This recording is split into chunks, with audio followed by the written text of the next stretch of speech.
Jungle.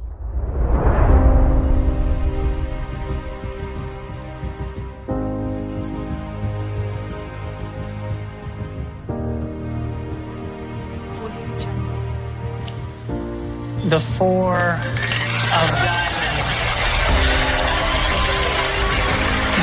Thank you. But I said that this was a trick not for the eyes, but for the mind. You see, there is no deck of cards. This is completely... I was doing a show recently and somebody says right in the middle of the show, hey, when you're done with that trick, can you do a trick for this guy? And I thought, it's a weird thing to say because I'm doing magic for everybody. And he said, no, you don't understand. This gentleman's blind. And I thought, whoa, that's really heavy, right? Because everything that I do, everything magicians do is for the eyes. It's visual. But if he can't see, I have to fool his mind. So right on the spot, I thought of something and I did it, and I'm going to show that to you right now. So can I use you for this? Do you mind? Yes. All right, so assuming that you weren't able to see, I couldn't say pick a card because you wouldn't be able to see which one you picked. And I couldn't even say to you, here, take this deck of cards and take any one out you want, because even if you could feel it, you couldn't see which one that you got. So I have a perfect way of doing this. You right or left-handed? Left-handed. So hold out your right hand, put your other hand on top. You have 52 possibilities between your hands. In a moment, I want you to think of one. Not yet. I want you to do it like this. First, think of the number. You got a number? Yes. And then think of the suit. So now you can think of them together or separately. You got it? Yes, sir. And what's your name? Ben. Ben. We got a perfect situation. Ben is thinking of a card. He didn't have to say it. He didn't have to pick it. He didn't have to reach into a deck. But we have a problem.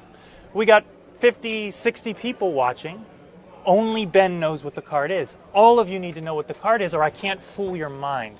So here's what I'll do. I'll blindfold myself, and I'll turn away. And when I do, everybody stare at Ben's hands. I've got a way of coding the card in his mind to all of you where he doesn't have to say a word.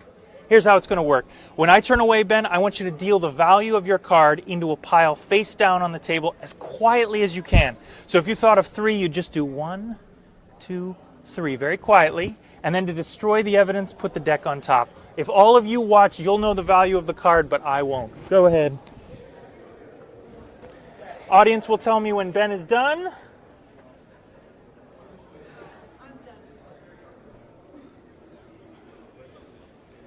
Ben's done. All right. All of you know the value of the card, but you need to know the suit. So Ben, pick up the cards. I'll turn away again. If you're thinking of clubs, deal 1 card face down, deck on top. If you're thinking of hearts, deal 2, deck on top. Spades would be 3, diamonds would be 4. Audience will tell me when he's done.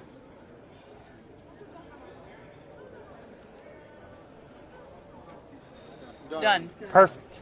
Think of this situation.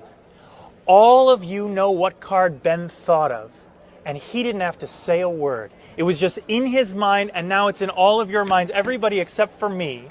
And the question becomes, how can I find a card for someone's mind? And I'll tell you how. I'm going to do it by feel. I'm going to do it by feeling for the one that feels like yours. Like this.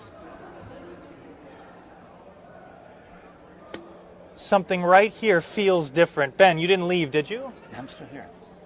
In a loud, clear voice, yes or no, did you think of the 7 of spades? Yes.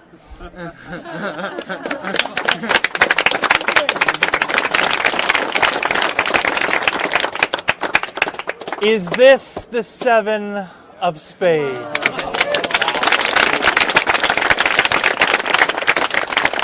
But you see, that's a trick for your eyes.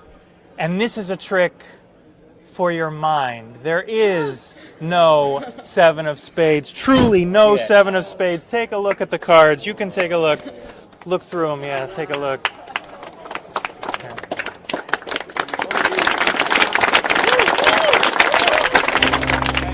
I think I can say it without giving anything away. I absolutely did not do a deck switch. You did not do a deck switch?